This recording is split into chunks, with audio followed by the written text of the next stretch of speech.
ఈరోజు 79వ స్వాతంత్ర దినోత్సవ సందర్భంగా నిజామాబాద్ జిల్లాలోని నందిపేట మండలంలోని వెల్మల్ గ్రామంలో ఒక వ్యవసాయ క్షేత్రంలో జాతీయ జెండాని ఆవిష్కరించడం జరిగింది. ఎందుకంటే భారతీయ జనతా కిసాన్ మోర్చా రాష్ట్ర శాఖ పిలుపు మేరకు రైతాంగానికి ఈ దేశ ప్రధాని నరేంద్ర మోదీ గారి నాయకత్వంలో రైతాంగానికి అనేక రకాలుగా సేవలు అందిస్తున్నటువంటి నరేంద్ర మోదీ గారి గుర్తు కోసం వారు చేస్తున్నటువంటి వారు ఇస్తున్నటువంటి రైతాంగాని కోసం విషయాలు రైతాంగానికి తెలిసే విధంగా, ఎందుకంటే ప్రతి యూరియా బస్తా మీద 1650 రూపాయలు సబ్సిడీ ఇస్తా ఉన్నారు. అట్లాగే ఒక డిఏపి బస్తా మీద 2380 రూపాయలు ఒక డిఏపి బస్తా మీద సబ్సిడీ వస్తా ఉంది.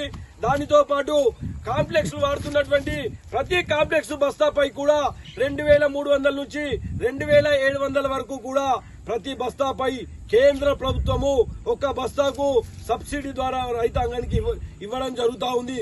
దానితో పాటు ఒక్క గుంట ఉన్నా, ఒక ఎకరం ఉన్నా, 100 ఎకరాలున్నా సంవత్సరానికి ఒక కుటుంబానికి రైతాంగానికి ఫసల్ బీమా, రైతాంగానికి కిసాన్ సమ్మాన్ ఇవ్వడం జరుగుతూ ఉంది.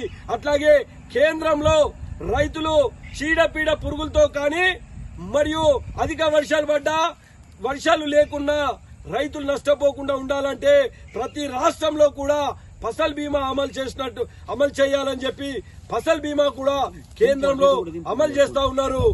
కానీ దురదృష్టవశాత్తు మన రాష్ట్రంలో, ఈ రాష్ట్రంలో ఎందుకోసం అంటే ఈ రాష్ట్ర ముఖ్యమంత్రి గారు కాంగ్రెస్ పార్టీ గతంలో వారి హామీ ఇవ్వడం జరిగింది. హామీ ఇచ్చిన రైతాంగానికి 2 లక్షల రూపాయలు రుణమాఫీ చేస్తామని చెప్పిండ్రు. ఈ రాష్ట్రంలో ఫసల్ బీమా యోజనను అమలు చేస్తామని చెప్పిండ్రు. అట్లాగే ప్రతి రైతుకు 10 రకాల పంటలు పండించే పంటలకు బోనస్ 500 రూపాయలు ఇస్తామని చెప్పడం జరిగింది. కానీ ఇప్పటి వరకు కూడా పూర్తి స్థాయిలో ఇచ్చినటువంటి హామీని రాష్ట్ర ప్రభుత్వం నెరవేర్చలేకపోతా ఉంది. దీన్ని అందరూ కూడా రైతులు గమనిస్తా ఉన్నారు. ఎందుకోసం భారతీయ జనతా పార్టీ ఏది చెప్తే అది చేస్తుందనే నిదర్శనంతో ఈ యొక్క నిజామాబాద్ పార్లమెంట్ సభ్యుడు అరవింద్ అన్న గారు వారు మొదటిసారి వారు పసుపు రైతుల కోసం ఒక హామీ బాండ్ ద్వారా వారు బాండ్ లేఖ ఇవ్వడం జరిగింది. పసుపు రైతు నిజామాబాద్ జిల్లా పసుపు రైతులు బాగుండాలనే ఉద్దేశంతో వారు పసుపు బోర్డు తీసుకొస్తానని చెప్పి వారు బాండ్ రాసి ఇవ్వడం జరిగింది. దానికి అనుగుణంగానే ఈ దేశ ప్రధాని నరేంద్ర మోదీ గారి నోటి మాటతో వారి చొరవతో ప్రత్యేకంగా నిజామాబాద్ జిల్లాకు పసుపు బోర్డు తీసుకురావడం జరిగింది. పసుపు బోర్డు తీసుకొచ్చిన తర్వాత నిజామాబాద్ జిల్లాలోనే పసుపు బోర్డు కార్యాలయం, ప్రాంతీయ కార్యాలయం, పసుపు కార్యాలయాన్ని కూడా నిజామాబాద్ నే పెట్టడం, దానితో పాటు ఈ ప్రాంత రైతు బిడ్డగా ఉన్నటువంటి పల్లె గంగారెడ్డి గారిని కూడా పసుపు బోర్డు చైర్మన్ గా చేయడం, దీనంతటికీ పార్లమెంట్ సభ్యుడు అరవింద్ అన్న గారు వారు మాటిచ్చి ఈ జిల్లా పసుపు రైతుల కోసం అనేక రకాలుగా కృషి చేస్తున్న ఎంపీ గారికి ప్రత్యేకంగా నరేంద్ర మోదీ గారికి ప్రత్యేకంగా మా రైతాంగం తరఫున ధన్యవాదాలు తెలుపుతా ఉన్నాం. ఇప్పటికైనా గానీ దయచేసి ఈ రాష్ట్ర ప్రభుత్వాన్ని అడుగుతా ఉన్నా, అయ్యా మొన్నటి మీ యొక్క రబీలో పెట్టినటువంటి వడ్లకు ఇప్పటికీ కూడా మీరు బోనస్ ఇవ్వలేకపోయారు. ఇప్పటికన్నా దయచేసి రానటువంటి రైతులందరికీ కూడా రుణమాఫీ 2 లక్షలు అయ్యేంత వరకు రుణమాఫీ చేయండి.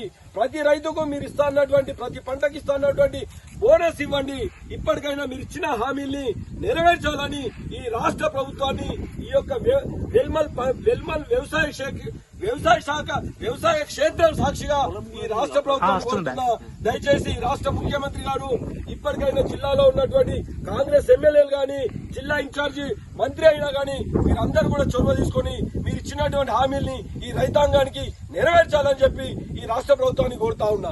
జై జవాన్, జై జవాన్, జై జవాన్, జై జవాన్, జై కిసాన్. भारत माता की, भारत माता की. ओके.